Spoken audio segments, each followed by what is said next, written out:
Isa na naman pong mapagpalang araw sa ating lahat. At ako po ulit si Gabriel Santiago from Batch 3 at nais ko pong ulit i-share sa inyo ang aking daily devotion for today.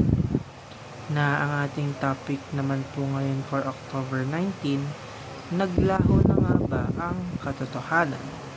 Ang ating main concept po ngayon is about truth. At ang ating Bible verse is mula sa Revelations chapter 12 verse 9. So, sa panahon po natin ngayon, parang ang hirap nang hanapin kung ano ba talaga ang totoo. Napakadaming kumakalat na mga fake news. Minsan sa social media, maraming mga misleading posts at mga taong nagpapanggap. Minsan tuloy, hindi mo na alam kung sino o ano ang paniniwalaan mo. Pero ngayong araw, pinaalalahanan tayo ng salita ng Diyos na ang katotohanan ay hindi mawawala. Dahil ang katotohanan mismo ay nagmumula sa Diyos. Sabi nga po sa John chapter 17 verse 17, the word is truth. At dito natin makikita ang una pong teaching, which is God defines truth. Ang Diyos mismo ang nagtatakda ng katotohanan. Hindi po ito based sa opinion ng tao, sa uso o sa damdamin.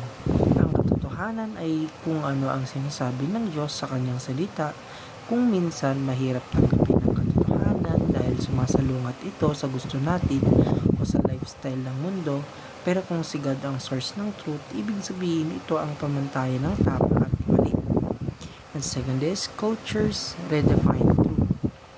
Ito naman ang nakakalungkot. Habang tumatagal, mas naging normal sa mundo ang sariling version po ng truth. Parang sinasabi ng iba, my truth is my truth. Tas ang iyong katotohanan ay ang iyong katotohanan. Pero kung iisipin mo, hindi pwedeng maraming version ng truth. Kasi ang totoo, iisa lang dapat. And lastly is, Jesus is the truth.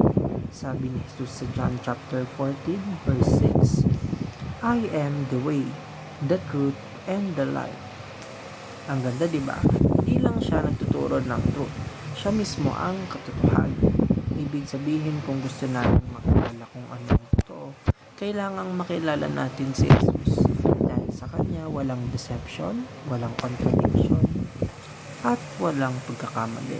Siya ang nagbubukas ng ating mga mata sa tama. At hanggang dito lamang po ang aking daily devotion for today. At salamat po sa inyong pakikinig.